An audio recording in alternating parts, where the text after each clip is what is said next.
Para kekasih, tema yang akan saya kemukakan adalah Rabuni. Nanti sebentar saya akan menjelaskan tentang kata Rabuni, tentang peranannya dan tentang filosofinya secara teologis. Saudara, ini adalah kalimat Rabuni, bangkitkan hidupku ya Yesus. Saudara, ini adalah sesuatu permohonan. Ini adalah sesuatu yang mendambakan keinginan untuk kita dibangkitkan. Apa saja, kita belum mati sih. Ya, saya dan Anda masih hidup. Tetapi kita seringkali hidup dalam kematian. Katakan, saya tidak mau hidup dalam kematian. Ya, benar demikian. Saudara, jadi kita membutuhkan kebangkitan, kuasa daripada Allah. Saya akan membaca bersama dengan Anda lebih dahulu di dalam Yohanes pasal yang ke-20, ayat yang ke-15 dan ayat yang ke-16. Injil Yohanes pasal yang ke-20, para kekasih. Ayat yang ke-15 dan ayat yang ke-16. Mari saya ingin mengajak semua saudara untuk bersama-sama membaca di rumah saudara dengan suara yang nyaring. Ya, tidak apa-apa, itu rumah saudara sendiri. 1, 2. Kata Yesus kepadanya, "Ibu, mengapa engkau menangis? Siapakah yang engkau cari?" Maria menyangka orang itu adalah penunggu taman. Lalu berkata kepadanya, "Tuan, jikalau Tuan yang mengambil dia, katakanlah kepadaku, di mana Tuan meletakkan dia, supaya aku dapat mengambilnya." Kata Yesus kepadanya, "Maria."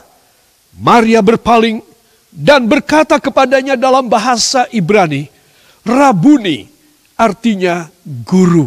Amin. Para kekasih, di sini kita membaca tentang kisah ini kembali. Setiap tahun paling tidak 1-2 kali kisah ini dibacakan dari mimbar-mimbar gereja. Kita membaca dan menyimaknya. Beberapa mengadakan tonel ataupun drama singkat mengenai visualisasi tentang peristiwa kebangkitan Tuhan Yesus. Para kekasih, saya yakin Anda dan saya tidak bisa melihatnya di gereja kita masing-masing saat-saat ini. Namun saya ingin saudara melihat dengan mata rohani. Katakan, dengan mata rohani saya. Ya, dengan mata rohani saudara, saudara bukan melihat visualisasi. Dimulai dari Jumat Agung tentang Yesus ditangkap di Taman Getsemani. Kemudian dia adili secara sandiwara. Dan kemudian dia disiksa. Dan berjalan disuruh memanggul salibnya. Terjatuh dan kemudian tiba di atas puncak Golgota. Dan disalibkan di sana. Kita melihat dramatisasi tersebut. Dari anak-anak kecil sekolah minggu sudah mengerti. Kemudian drama itu dilanjutkan pada hari kebangkitan. Para kekasih, apa yang saya dan saudara baca tadi, maka ketika itu Maria Magdalena, dia tinggal sendirian di depan kubur Yesus yang sudah kosong. Dan kemudian saudara, kalimat yang mendahulunya, peristiwa yang mendahulunya mulai ayat 13. Ketika dia menengok ke dalam, kosong, tidak ada. Kain yang menutup wajah Yesus terlipat dengan rapi di bagian kepala. Dan ada 2 malaikat di sana. 1 malaikat berdiri di bagian kepala mayat Yesus yang sudah tidak ada. Dan 1 berdiri di kaki, bagian kaki. Dan Maria Magdalena masih menangis. Dan ayat 13, malaikat-malaikat itu berkata kepadanya, "Ibu, mengapa engkau menangis?" Saudara, ini malaikat bertanya, "Kenapa ibu nangis?" Jawabnya, "Tuhanku telah diambil orang, dan aku tidak tahu di mana ia diletakkan." Saudara, kalimat ini diduplikasi, di copy paste oleh Maria Magdalena 2 kali. Saudara, yang pertama dia katakan pada 2 malaikat, saudara, dan malaikat tidak bisa jawab. Karena tidak dikasih jawaban oleh Tuhan Allah. Ingat, malaikat itu adalah pembantu kita. Utusan Allah. Jadi kalau dia cuma disuruh bertanya, "Ibu, kenapa engkau menangis?" Dan Maria menjawab tentang, "Aku tidak tahu di mana mayat Yesus diletakkan, malaikat nggak bisa jawab. Karena dia tidak dapat jawaban. Dia tidak dapat WhatsApp dari Allah Bapa. Dia tidak dapat berita jawaban. Itu kerja malaikat. Ya, saudara harus tahu. Jadi banyak orang Kristen menyembah malaikat. Itu salah dan berdosa. Karena malaikat adalah pembantu manusia. Dia tidak boleh disembah. Tetapi di dalam bidang pelajaran teologi, ada satu bidang teologi yang bernama angelologia. Yaitu ilmu teologi khusus mempelajari malaikat. Saudara, jadi saudara mesti tahu. Kenapa malaikat tidak bisa jawab? Karena tidak ada jawaban dari Allah Bapa untuk dia menjawab. Apa sebab? Jadi malaikat ini bagaikan robot saja. Dia disuruh apa? Dia disuruh bertanya jawab dengan perawan Maria untuk memberitahu tentang kandungannya oleh Roh Kudus. Dia mendapat jawaban dari Allah, dari Roh Kudus. Kali ini malaikat tidak dapat jawaban. Tetapi siapa yang akan menjawab? Tiba-tiba ada gemerisik di belakangnya Maria Magdalena. Dia menengok ke belakang dan dia melihat sesosok pria. Dia mengira ini adalah penunggu taman, tukang kebun. Itu sebab tadi yang kita sudah baca. Maria bertanya ketika pria ini berkata, "Ibu, mengapa engkau menangis?" Tuh lihat. Copy paste ya. Pertanyaannya sama seperti pertanyaan dari dua malaikat. Dan Yesus bertanya, "Ibu, mengapa engkau menangis?" Jawabannya apa, saudara? Dia berkata, "Tuan, jikalau Tuan mengambil dia, katakanlah kepadaku di mana Tuan meletakkannya, supaya aku dapat mengambilnya." Para kekasih, ini adalah jawaban Maria Magdalena kepada sesosok pria yang ada di belakangnya.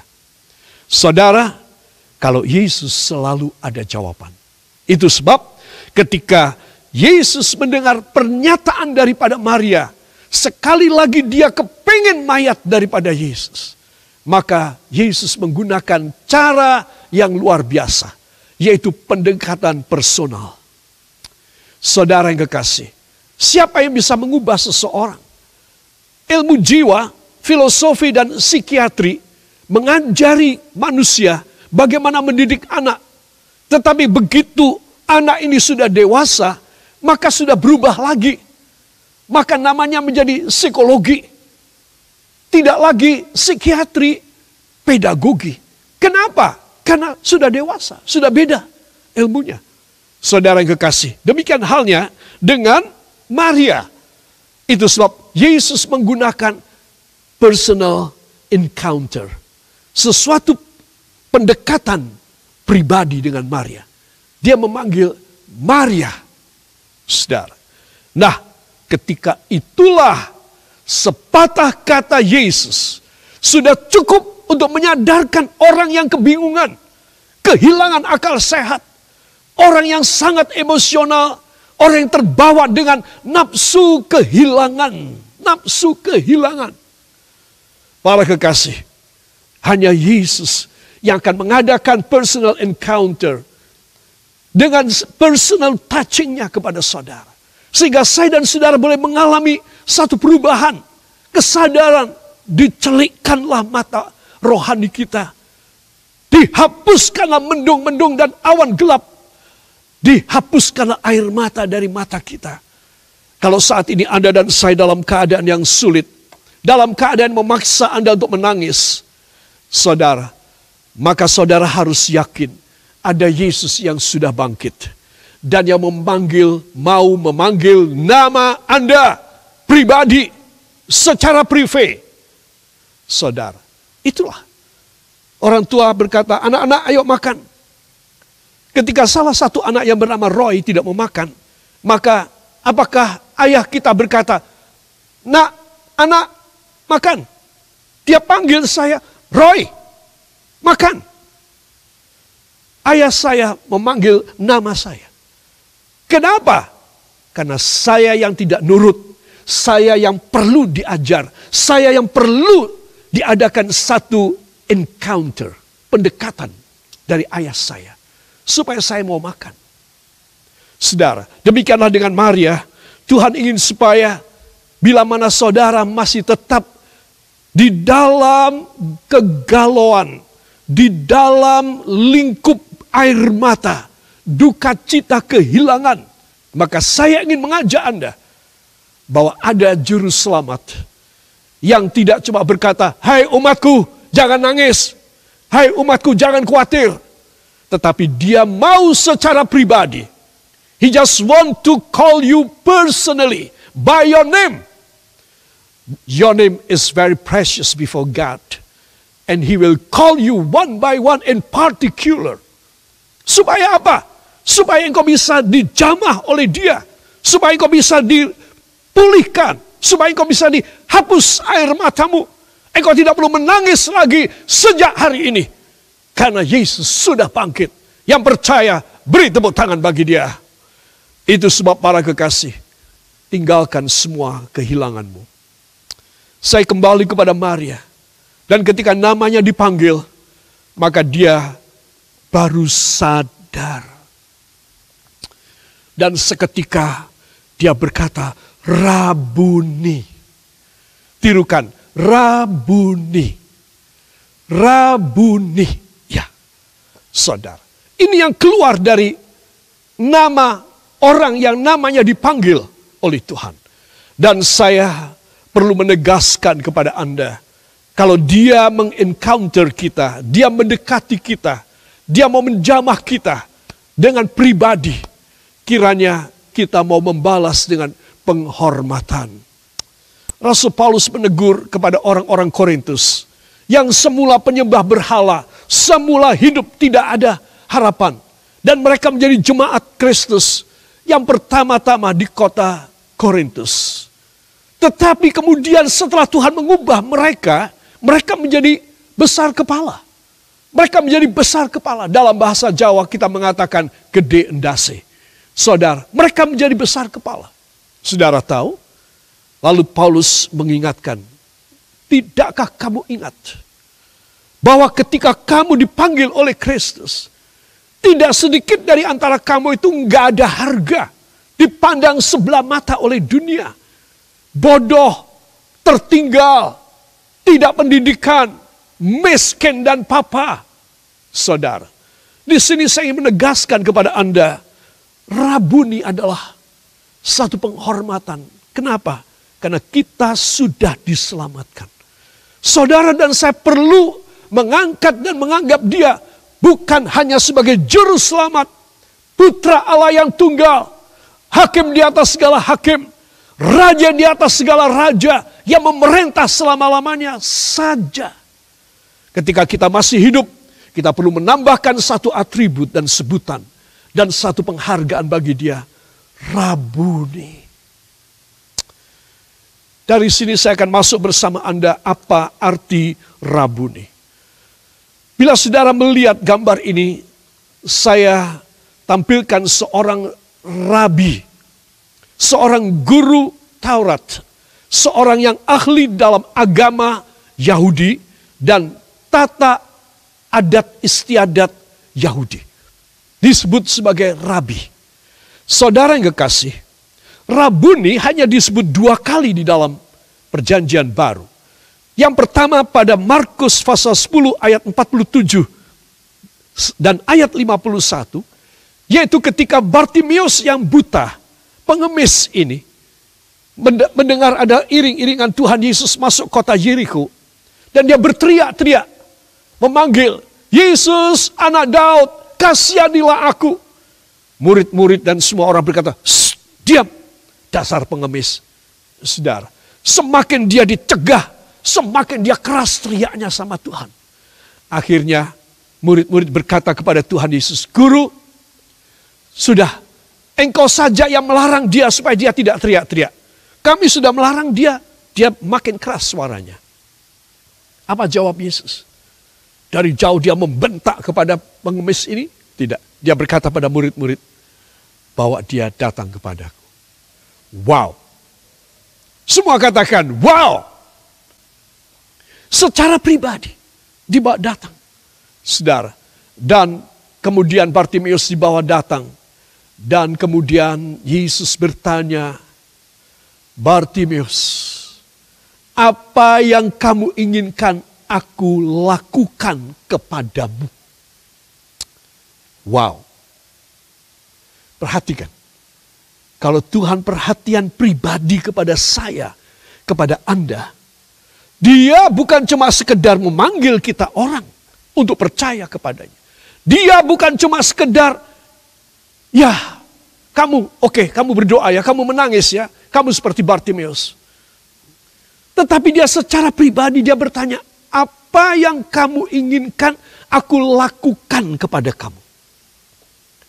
Saudara, dan Bartimeus, dia berkata, Rabuni, aku ingin melihat. Titik-titik. Ada sesuatu pemotongan pada penerjemahan naskah asli Alkitab.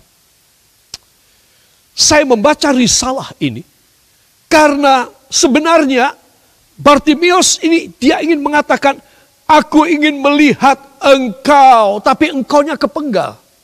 Nggak tahu apa sebab. Makanya ada kalimat yang janggal yang dikatakan oleh Bartimeus ini, aku ingin melihat. Stop. Sebetulnya melihat engkau. Saudara yang kekasih, itu sebab kata Rabuni yang disebutkan oleh Bartimeus pengemis ini kepada Yesus itu luar biasa sekali. Baiklah, saya akan kembali pada tematik tentang subtema tentang Rabuni. Dimulai dari seorang yang ahli pelajaran Yahudi, Taurat dan kitab nabi-nabi, maka dia dinamakan Rab, R-A-B, Rab. Guru. Ya. Dulu tidak ada guru matematika, guru fisika, guru kimia, guru tata bahasa, tidak ada. Guru ya khusus agama pada waktu itu. Kemudian kalau dia lihai, dia pintar, muridnya banyak, maka guru yang sudah ditumpangi tangan menjadi Rab ini dinaikkan tingkatnya dan itu melewati masa kadang-kadang 20 tahun. Paling cepat dan paling seorang jenius dia menjadi dari Rab menjadi Rabi itu 15 tahun. Ketika dia ditetapkan menjadi seorang Rabi Yahudi, maka ada satu prosesi seremonial yang rumit sekali. Sebab ini orang istimewa. Kalau sampai orang dinamakan Rabi, itu istimewa. Salah satu prosesi yang paling penting adalah dia diarak membawa satu kunci yang besar, bentuk kunci yang besar. Dan kemudian dia berjalan dan dia disuruh duduk di sebuah kursi yang tinggi. Jadi kalau semua dewan penguji dan semua orang yang menghadiri inaugurasi dia itu di sini, di bawah sini, maka kursinya itu tinggi. Dan dia didudukkan di atas kursi yang tinggi. Sambil bawa itu kunci. Dan tangan yang satu membawa scroll, gulungan kitab nabi-nabi. Disitulah dia ditabiskan menjadi rabi. Dari Rab menjadi rabi. Kursinya tinggi. Saudara, kalau rabi ini berprestasi, sebelum dia meninggal karena saking tuanya, dia berprestasi, dia bisa menghasilkan rab-rab dan rabi-rabi lain 2 generasi. Jadi generasi anak dia dan generasi cucu dia. Ukuran umur ya, bukan dia punya anak, bukan dia punya cucu, bukan. Ukuran umurnya seukuran anaknya dan seukuran cucunya. Itu sampai ada yang menjadi rab atau menjadi rabi, maka dia baru ditabiskan menjadi Rabuni. Wow, tidak gampang ya saudara. Sulit sekali ya.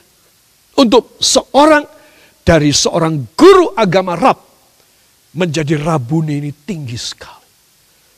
Di dalam bahasa Inggris Rabuni diterjemahkan my great master. Ada kata my, punyaku. Artinya dia bukan rabi. Dia bukan cuma rabi sekedar, tapi penghargaan my great master. Sampai mati aku tidak bisa lupa. Sampai mati aku merasa aku utang jasa, utang budi sama dia. Itu Rabuni. Orang-orang Kristen zaman ini hanya menganggap Yesus sebagai teman dan sahabat. Tidak keliru, tapi agak rawan juga. Saudara, kita harus menganggap dia, memang dia adalah sahabat yang baik. Saudara, dia adalah juru selamat dan dia secara hubungan sosiologis dengan sesama manusia dari zamannya, dia adalah penolong yang baik. Tetapi contohlah dua orang yang hina dina ini. Pertama, Bartimeus, si pengemis yang buta. Sudah ngemis. Maafkan saya, kata Alkitab, tunanetra. Aduh, malang benar, malang benar. Dan yang satu lagi disebutkan di dalam Yohanes 20 ayat 14 sampai 16, yaitu Maria Magdalena. Siapa dia? Dia adalah seorang ex-WTS yang daripadanya diusir setan. Dan dia menjadi pengikut Yesus. Saudara, justru orang-orang yang rendah, orang-orang yang sekeng, orang-orang yang tidak mempunyai harga diri inilah yang dihina masyarakat umum. Orang-orang yang bisa menganggap dia sebagai Rabuni. Peristiwa yang kita peringati saat ini, yaitu kebangkitan Yesus, harus membawa saya dan saudara kepada satu pendekatan dan pengenalan lebih intim dengan dia. Dan bukan cuma lebih intim, tapi lebih menghormati dan menghargai. Saudara, peristiwa COVID-19 di luar sana yang membuat kita terpaksa self-isolating di rumah kita masing-masing. Dengan bahasa biasanya karantina. Ya, kita dikarantina, kita diisolir. Saudara, harus membuat satu pelajaran buat kita. Aku ngalamin kayak gini dan seluruh dunia mengalaminya. Bahkan sebagian sudah tewas meninggal dunia. Karena tidak cukup kuat imunitas dalam tubuhnya. Tidak cukup cepat ditangani. Tidak ada obatnya. Tidak ada tempat tidurnya untuk menampung dia. Tidak ada alat ventilator untuk menambung nafasnya. Aku beruntung. Aku masih tinggal di rumah. Mungkin aku harus self-isolating di rumah. Tapi aku beruntung. Nah, apa kata beruntung? Masih bisa hidup. Itu sebab kalau Anda dan saya masih merasa masih ada kesempatan. Please, pakai waktu kesempatan. Sebaik-baiknya. Do not waste your time, your age, umurmu. Do not waste everything that God have already given to you as His abundant grace to you. Wah, aku hidup berkelimpahan. Aku sehat, segar, bugar. Aku punya semua fasilitas hidup. Saudara, justru saat ini memberi pelajaran kepada kita. Untuk kita selalu mengangkat dan menganggap dia Rabuni. My great master. Jangan cuma great master, tapi ada kata my. Ini penting sekali. Saudara, pribadiku.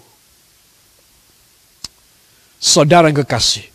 Dari sini kita melihat betapa Maria Magdalena ketika dia berjumpa dengan sesosok yang semula beberapa detik sebelumnya dia anggap sebagai tukang kebon, ternyata adalah pribadi Yesus. Saudara, itu sebab dia kaget dan dia berkata Rabuni. Apa sebab? Dia tidak pernah mengucapkan ini ketika Yesus hidup. Sebelum disalib dia tidak pernah. Baru setelah dia melihat dengan kasat matanya sendiri. Di depannya ini berdiri sesosok yang baru 3 hari pada hitungan harian Yahudi ditangkap, disalibkan. Sekarang ini sosok hidup berdiri di depan dia. Saudara. Dan barulah dia berkata, Rabuni. Hari ini harusnya Yesus yang bangkit dari antara orang mati Ketika dia berfirman kepada saudara melalui hambanya, anggap dia sedang berdiri di sampingmu para kekasih. Engkau harus tahu siapa dia. Engkau harus reverence, engkau harus honor him. Engkau harus menghormati dia. Segenap hati jiwamu, segenap akal budi dan tenagamu, harta benda dan keberadaanmu. Kalau engkau bisa melakukan sama seperti Maria lakukan, saudara, engkau akan mendapatkan anugerah yang luar biasa. Jadi menurut saya, seumur-umur saya, ya baru sekali ini saya mengalami Jumat Agung dan kebangkitan Kristus tidak di dalam berjemaah, tetapi pribadi, dan saya berkhotbah kepada saudara di rumah saudara. Tetapi ini maknanya gede banget. Sangat precious, mahal. Maknanya apa? Dia mau pribadi kepada saudara, kepada saudara, kepada saudara. Ayah, ibu, atau kakek dan nenek, atau mungkin family ada di situ di rumah saudara. Anak-anak saudara teristimewa. Saudara harus memohon ketika mendengar firman ini. Tuhan, tolong Tuhan. Anak saya yang nomor 1, atau yang nomor 4, atau yang nomor 3, atau suami saya, atau istri saya, atau pribadi saya. Tolong. Engkau boleh bergumam dalam doamu kepada Tuhan. Karena dia adalah Rabuni. Dia memiliki hidupmu. My great master. He is yours. Dia adalah milikmu. Maka engkau akan lega dalam hidup ini. Dan sang Rabuni yang disebutkan oleh si beggar, si pengemis buta Bartimeus, sang Rabuni yang disebutkan oleh Maria Magdalena, memang benar. Ketika dia mati, dia membawa kunci yang besar, yaitu salibnya. Kunci sorga. Tanda seorang Rabuni kalau mati, itu kunci yang besar. Yang sudah puluhan tahun dia miliki sebagai jabatan dia, ditaruh di atas badannya. Karena dia Rabuni, saudara. Dia Rabi yang besar. Yesus juga.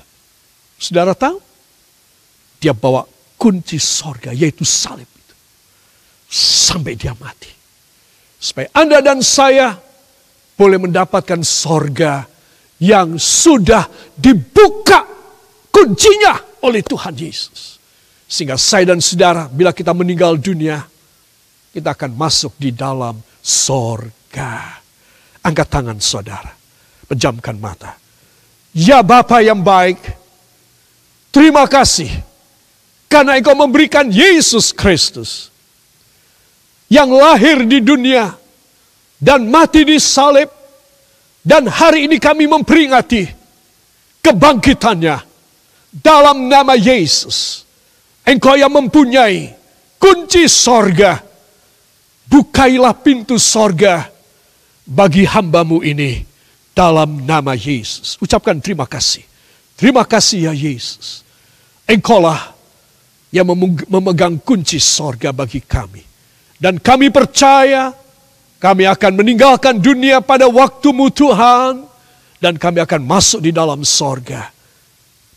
Karena Engkaulah Rabuni bagi kami. My great master. Hanya di dalam nama Tuhan Yesus Kristus, Juru Selamat dan Penebus kami. Dan kita semua yang percaya mengaminkan. Amin. Beri tepuk tangan bagi Dia.